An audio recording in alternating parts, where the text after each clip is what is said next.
toute façon une perte d'autorité légale au profit de systèmes parallèles qui se mettent en place, Yohann Usaï. Absolument, et une absence de l'État aussi. Parce que d'abord, ça prouve que ces dealers pensent qu'ils sont là chez eux, hein, que les quartiers leur appartiennent et que finalement personne n'a à mettre son nez dans leurs affaires. C'est ça que ça veut dire d'abord. Et ensuite que l'État n'est pas présent. Et on voit bien que quand l'État n'est pas présent, eh bien, qui est-ce qui s'occupe des jeunes? Ce sont soit les dealers, soit les islamistes. C'est ce qui se passe pendant les vacances scolaires. Là, on est en pleine vacances scolaires, donc les dealers offrent aux jeunes de quoi se divertir. Mais c'est ce qui se passe aussi et surtout à la sortie de l'école, par exemple. Et c'est là que le gouvernement doit agir également. Quand Emmanuel Macron va à Marseille pour dire je veux que l'ensemble des écoles puissent accueillir les élèves de 8 heures à 18 heures pour faire du soutien scolaire, par exemple, après 16 heures, c'est précisément pour que ces gamins ne soient pas laissés seuls dans leur rue, dans la rue, dans ces quartiers, afin que les dealers et les islamistes ne mettent pas la main sur eux pour les endoctriner et les embarquer dans quelque chose d'illégal. Oui, c'est ça qui est pernicieux finalement, William T, c'est qu'il y a une fidélisation qui s'opère dès le plus jeune âge, au fond. Quelle qu'en soit l'issue, mais enfin, on sait aussi que dans ceux qui surveillent le trafic de drogue ou qui préviennent ou qui sont les guetteurs, ça commence parfois vers 11, 12, 13 ans, très très jeune. Oui, de toute façon, il y a un modèle alternatif qui est construit en parallèle du modèle républicain.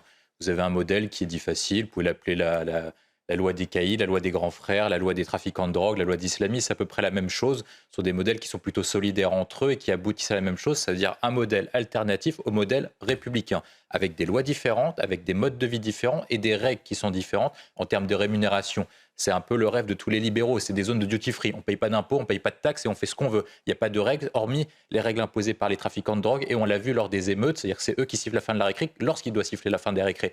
Et ça pose une question essentielle. Comment ça se fait que dans une grande démocratie libérale comme la France, comme dans un grand État dans la France, qui a pu contrôler son territoire, notamment ce qui s'est construit comme ça, avec des monarchies absolues, des monarques comme Louis XIV, etc., qui ont bataillé pour faire battre les féodaux, pour installer le pouvoir central, on a pu perdre notre autorité, alors qu'on était connu dans le monde entier comme l'État le plus bureaucratique, le plus centralisé, et qui tenait le mieux sa population. Ça pose une véritable difficulté. Je pense que le point essentiel, c'est qu'on s'est trop longtemps caché les yeux pendant une trentaine, quarantaine d'années et qu'on n'a pas voulu affronter le problème à bras-le-corps. Et maintenant, il faut prendre des mesures qui seront de plus en plus difficiles. Dans un an, ce sera encore plus difficile que cette année. Dans 2 ans, ce sera encore plus difficile que cette année. On avait l'occasion historique de le faire lors des émeutes, mais malheureusement, le remaniement proposé par le président de la République, le changement de cap annoncé par le président de la République ne paraissent pas le bon. Il fallait profiter des émeutes pour siffler la fin de la récré dans la mesure où les Français étaient prêts à des mesures fortes pour pouvoir reprendre le contrôle de ces territoires en se disant la récré est terminée, la fête est terminée, la France détient le monopole légitime de violence, détient le monopole légitime de contrôle des actions publiques et c'est nous qui décidons ce qui peut être fait et ce qui n'a pas le droit d'être fait. Parler un peu vulgairement la patate chaude sans prendre de décision radicale, y compris sur le plan sanitaire, qui est aussi un des aspects auxquels il faut s'atteler. Hein. Oui, bien sûr. Après, il y a toute chose malheur est bon. Dans un an, nous avons les Jeux Olympiques et on ne doute pas qu'Anne Hidalgo et la préfecture de police de Paris vont trouver une solution magique qu'ils n'ont pas réussi à trouver depuis plusieurs années. Le point essentiel, c'est que de toute façon, dans tous les choix de politique, il faut trancher. C'est-à-dire qu'il faut choisir une direction et dire ce qu'on veut faire. Quelle est la priorité? Est-ce que la priorité, c'est de permettre à ces gens d'avoir leurs droits, les droits de l'homme, etc. Ou est-ce que la priorité, c'est de protéger les riverains? Moi, je pense, et c'est désolé pour les consommateurs de crack, que la priorité, ce sont les riverains qui ont trop souffert depuis trop longtemps. Donc si on dit que la priorité, ce sont les riverains, on fait en sorte que ces personnes soient internées presque de force, soit en centre psychiatrique, soit en centre de soins, pour permettre de les soigner. Et ensuite, après, je crois que la région Île-de-France a proposé de construire des centres de soins. Si par cas, la mairie de Paris n'est pas en capacité de le faire, parce que ce n'est pas les salles de shoot qui vont les sauver, ces gens-là. Donc c'est ça qui va permettre de pouvoir restaurer l'ordre dans un premier temps pour pouvoir assurer la sécurité des riverains. Ensuite, après, comme vous l'avez évoqué, il y a un problème qui est sanitaire. Mais le problème sanitaire doit arriver en second. Si par cas, vous mettez les deux problèmes au même niveau, c'est-à-dire le problème sanitaire avec le problème d'ordre, de toute façon, on n'aura pas de choix comme c'est le cas depuis 10 ans.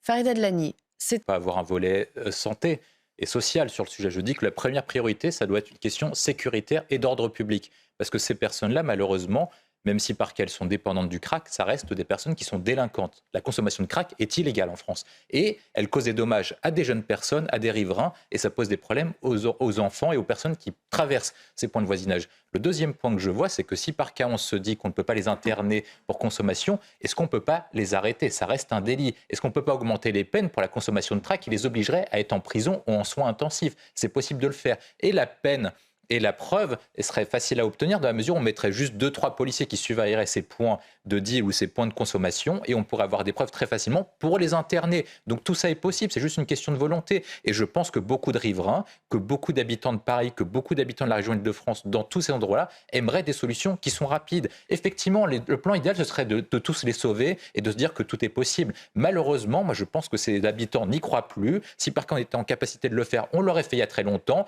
Par contre, je pense que la question d'ordre est très rapidement soluble, rapide et facile. Un autre, ils sont toujours là. Il y a une double faillite régalienne, sécuritaire et d'ordre public de la part du gouvernement, de la préfecture de police de Paris, et ensuite une faillite sociale de la part de la ville de Paris, parce que les compétences sociales appartiennent au département, et la ville de Paris est un département à qui incombe les compétences sociales. Donc en fait, la faillite est double, à la fois Anne Hidalgo et à la fois le gouvernement. Mais je ne doute pas qu'à l'approche des JO 2024, ils vont trouver une lucidité incroyable et un éclair de génie pour débarrasser de la situation d'ici le mois de janvier. Un petit mot pour savoir à quel niveau c'est. Mais là, les conséquences peuvent être encore plus désastreuses. De toute façon, là maintenant, on a deux phénomènes qui se chevauchent. Le réchauffement climatique et le dérèglement climatique qui vont de pair. C'est-à-dire que non seulement la planète se réchauffe et qui provoque des températures excessives et énormes, et en plus, nous avons l'apparition de phénomènes de catastrophes naturelles qui sont de plus en plus récurrents et de plus en plus importantes, soit des très fortes pluies, en tout cas les pluies sont moins régulées qu'avant, qui provoquent le fait comment on fait pour organiser la circulation d'eau, comment on fait pour pouvoir s'organiser face à ça. Moi je pense qu'on a mis le paquet en termes de fiscalité environnementale pour lutter contre le réchauffement climatique, avec la lutte contre les émissions de gaz à effet de serre. Et je pense que dans le même temps, on doit désormais s'attaquer au dérèglement climatique, les feux de forêt, le fait que l'eau circule moins, il y a moins de pluie régulière, etc. Comment on fait pour faire face au dérèglement climatique et ses conséquences? Et c'est un enjeu des pouvoirs publics et maintenant, il faut s'y attaquer dès maintenant. Concurrent immédiat de demain. William T, mais pourquoi pas? C'est pas sûr. Hein. C'est pas sûr. Il peut aussi démissionner et revenir plus tard. Justement, moi, c'est là où je suis très inquiet sur la question du remaniement. La question, c'était le 100 jours pour un renouveau ou Waterloo. On se dirige très clairement à Waterloo. Dans toutes les informations gouvernementales, on sait que le gouvernement ne dépassera pas les Jeux Olympiques. Il ne peut pas tenir, tout simplement parce que les Républicains sont prêts à faire une menace de motion de censure qui sera adoptée très largement à la majorité absolue par LFI et par le Rassemblement national sur le vote du budget, sur une éventuelle vote sur l'immigration. Donc le gouvernement peut tomber avant la fin de l'année. L'autre point essentiel, c'est que le remaniement était attendu par 70% des Français, dont même majoritairement par les électeurs eux-mêmes du président de la République. C'est-à-dire que ses propres Macron déjuge ses propres électeurs qui l'ont porté au pouvoir. Et vous ne gouvernez pas contre les Français et contre vos propres électeurs. Le sujet essentiel pour Emmanuel Macron, ce n'était pas une question de casting, c'était un changement de ligne politique. Comment faire un changement avec Elisabeth Borne, et exactement les mêmes ministres qui sont au même poste, comme l'a rappelé Yohann Usaï. Le ministre de l'Intérieur reste le même, le ministre de la Justice reste le même, le ministre de l'Économie reste le même.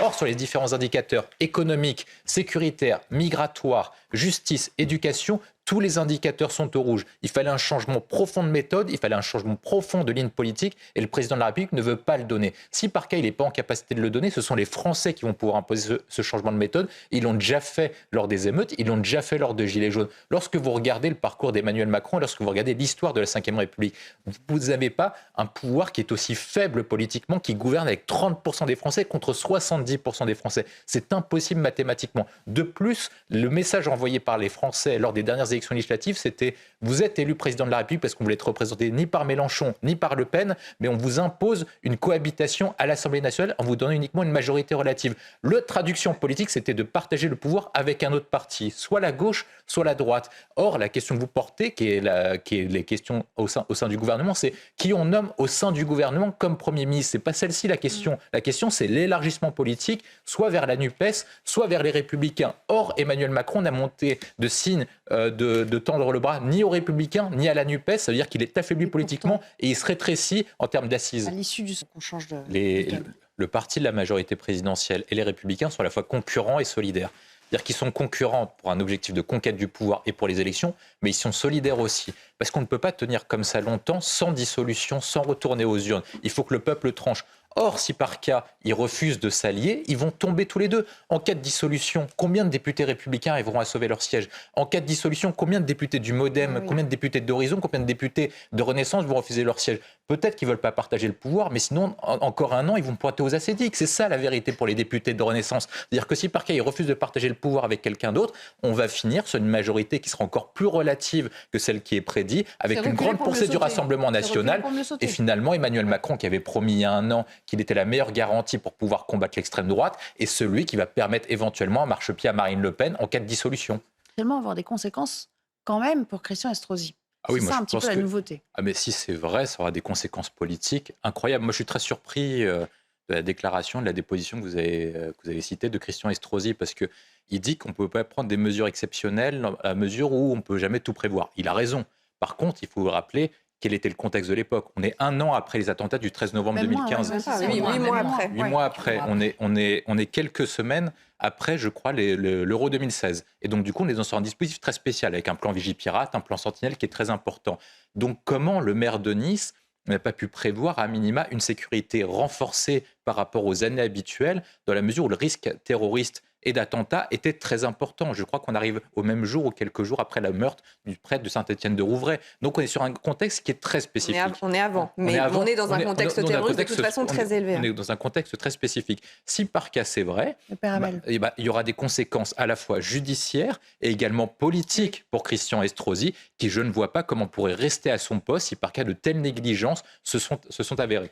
Durant la cérémonie d'ouverture, c'est le point d'orgue. C'est là que beaucoup ont dit attention, est-ce que le tracé, est-ce que le tronçon qui a été choisi est le bon? Est-ce qu'on s'assure? C'est là-dessus qu'il va falloir mettre l'accent. Il y a plusieurs points. Il y a la sécurité autour des grands événements, des rencontres sportives, de la cérémonie d'ouverture, comme vous l'indiquez, autour de la sécurisation des événements sportifs. Et ensuite, après, il y a la sécurité au quotidien pour les Parisiens et pour les touristes qui viendront en très grand nombre sur la région parisienne et sur les autres sites sportifs. Je pense que c'est tout ça ensemble qui doit être pris en compte. Est-ce qu'on aura assez de forces de l'ordre qui permettront d'assurer la sécurité des personnes dans les transports en commun, comme ce qui s'est passé au Stade de France il y a 1 an pour la finale de la Ligue des Champions? Il faut se rappeler cet événement en tête. La France a été humiliée devant 2 à 3 milliards de téléspectateurs. Oui. On n'a pas été en capacité de pouvoir organiser et de lancer la rencontre à temps. 30 minutes de retard après, le patron de l'UEFA, à l'époque, avait dit que la France était incapable d'organiser un événement sportif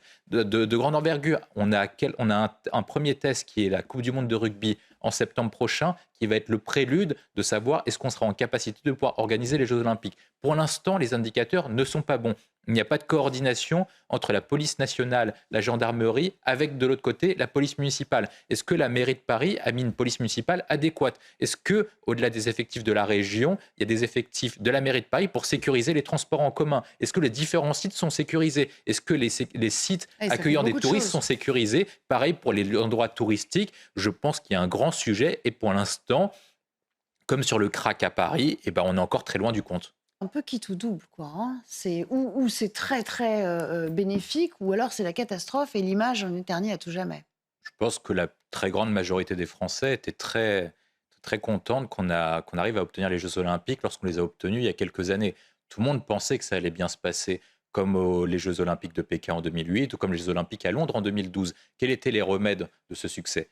Préparation, vision et efficacité. Ce qu'on a vu, c'est qu'en fait, les villes de Londres, les villes de Pékin se sont améliorées. Et donc, l'offre publique, les transports publics, les offres de logement ont bénéficié non seulement pour les Jeux Olympiques, mais également pour tous les habitants de ces métropoles après les Jeux Olympiques. Est-ce qu'on a vu un grand plan d'infrastructure autour de la capitale, avec une offre de transport public efficace et rapidement, avec ce qu'on appelle le Grand Paris Express? On ne l'aura pas à temps en vue des Jeux Olympiques. Ça ne sera pas prêt en vue des Jeux Olympiques. Ensuite, après, est-ce qu'on a construit des infrastructures en termes de logement pour pouvoir augmenter l'offre de logement disponible et l'offre de tourisme disponible à temps? Est-ce qu'on a permis également d'améliorer l'infrastructure sportive dans les grandes villes, voire renouveler les équipements publics qui étaient adéquats pour faire en sorte que la région, que la ville de Paris soit dans un meilleur état avant les Jeux Olympiques qu'après? Oui, mais il n'y a pas eu de grands dispositifs d'ampleur. Moi, j'ai fait Londres et j'ai fait Pékin après les Jeux Olympiques. Vous voyez que ce n'est plus du tout les mêmes villes. Et les personnes que vous rencontrez ont vu notamment que les transports publics, que les infrastructures publiques se sont grandement améliorées et que la ville,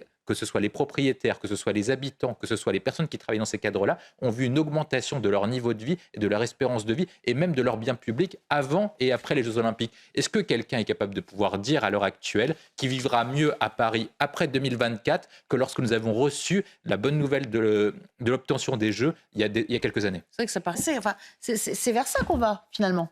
Oui, après, il y a 2 moyens de le faire. Le premier moyen de le faire, ce serait, comme l'indique Marine Le Pen, de se dire qu'il faut attendre le remboursement des personnes qui ont causé les dégâts, donc des émeutiers. La difficulté, c'est la question du recouvrement. et donc du coup l'accélération de la reconstruction. Si par cas vous attendez d'avoir les sommes nécessaires pour reconstruire, ça va prendre des années. Ça va prendre des années. Donc moi je pense que ce qui a été mis en place n'est pas mauvais, c'est-à-dire que vous lancez les chantiers de reconstruction sur plusieurs volets, l'accélération des constructions, le fait de faciliter les permis, notamment tous les actes réglementaires qui bloquent et qui pourrissent la vie des constructeurs, qui leur permettent de reconstruire assez rapidement. Ensuite, après, vous débloquez des fonds nécessaires pour soutenir les commerçants, et ça n'exclut pas, comme l'a rappelé le gouvernement, le ministre de la Justice et le ministre de l'Intérieur, que la justice fasse son travail, que la responsabilité civile et pénale des enfants et des parents soit engagée pour que ces sommes-là, ensuite après, retournent au trésor public pour rembourser les montants qui ont été engagés. Et ce serait plutôt en 2 temps. Si par cas vous attendez la solution qu'indique Marine Le Pen, qui est sur le principe, moi je suis d'accord, ce doit être ceux qui ont cassé qui payent d'une manière ou d'une autre, soit en saisissant les aides sociales des parents, soit en obligeant les enfants à effectuer des travaux d'intérêt généraux pour aider à la reconstruction, pour repasser un coup de peinture, etc. Je pense que ce sont un bon moyen pour leur permettre de les remettre dans le droit chemin. Seulement, si vous attendez ça, vous pouvez attendre 10 ans avant de reconstruire une école, alors que dans beaucoup de ces quartiers, ils ont besoin de l'école, ils ont besoin du commissariat. Par exemple, vous avez parlé d'un